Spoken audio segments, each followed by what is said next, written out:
Welcome back to Medical Mondays. I'm here with Dr. Melissa Walko from Women's Medical Associates of Nashville. So if you have a question, go ahead and give us a call. We'll also show you how you can make an appointment with Dr. Walko here in just a little bit. So you might want to grab a pen and paper and we'll get you set up for that. We have a number or an email address that you can send a message to. So we're going to get you hooked up. In the meantime, I'm going to continue to ask the questions unless somebody calls in. 615-737-PLUS is the number to call. Let's go over the care schedule that someone can anticipate for that 9 months, really 10 months of pregnancy.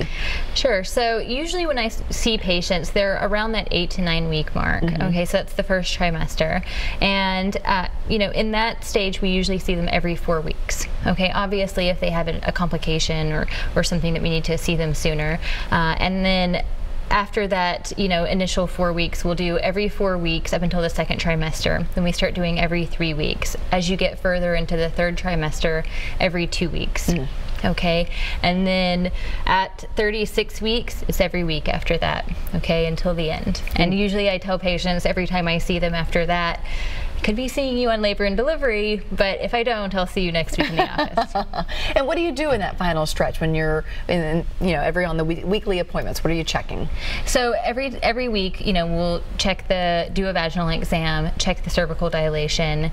I'll go over with patients, are you having any contractions, any leakage of fluid? I'll give them all the precautions that we give for our term patients. So making sure that they're doing their fetal kit counts, you know, making sure that they're paying attention to the baby's movements, giving them precautions as far as bleeding, leakage of fluid, what to prepare when they go to the hospital. You want to make sure that you let your OB know when you're going to the hospital. That's important. And, you know, just any general questions, because patients, I find as they get further toward the due date, they start to have more and more questions rather than less questions. I'm sure, absolutely. What about, and this is a question that maybe some people won't ask you because they're embarrassed, sex with pregnancy. It's okay, right? Yes, I get that question actually a lot, usually from the partners. And that doesn't surprise me. And I tell patients, unless your OB has specifically told you, there are a couple of conditions where sex is unfortunately a taboo for the entire pregnancy, but obviously your OB would go over that with you. So unless you have one of those conditions, sex is totally fine. Now, if you want to tell your partner something else, that's on your own deal. Up to you. We talked a little bit about diet at the beginning of the show, and I do want to talk about it again because, you know, we also talked about common myths, and people are like, oh, she's eating for two. That's not really the case, right? I talk about that with patients from the very first visit, and it's a sensitive subject with women. And I tell patients, you know, this isn't to criticize, hurt your feelings. This is telling you because it's best for you and your baby. So if you are at a normal BMI when you become pregnant, so that's a BMI that's less than 25, and that's easily calculated. I'm sure there's many Google calculators for calculating your BMI. Obviously your doctor would also calculate that for you.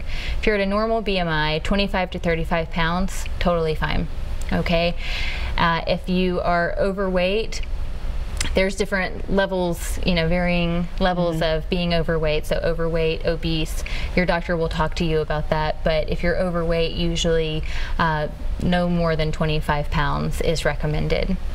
And keep in mind, I guess, when you're having your meals or whatever, you're not eating for an entire human being, but you do need good food for that growing baby. Certainly, you know, a lot of women, they kind of see it as their opportunity to kind of eat whatever they want, you know, just give in to those cravings, and those cravings are real. You know, I've been pregnant myself, I understand. But, you know, I tell women 300 extra calories a day is really what you need to... For the span of the pregnancy? For the span of the pregnancy, to give your baby, you know, the nutrients that it needs.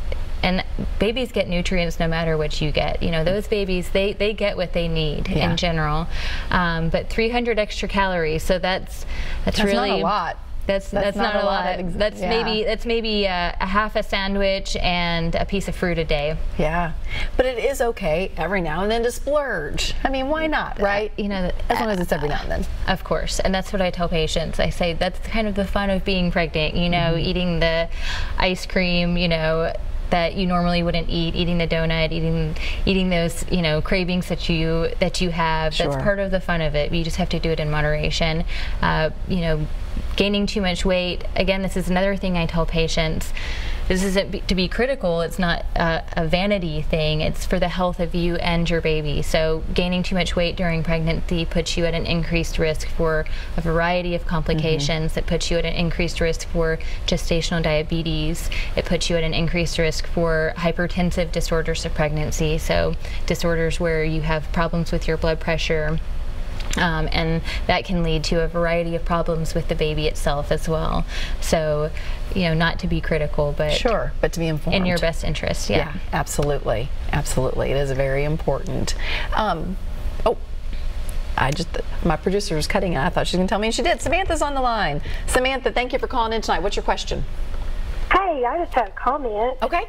About nutrition in pregnancy. I just wanted to say, before I got pregnant, I never would have ever touched kale, and after I got pregnant, I craved it, so I went with it and got some and ate it, and now I can't get enough of it, and my baby is almost a year old, and she loves kale too.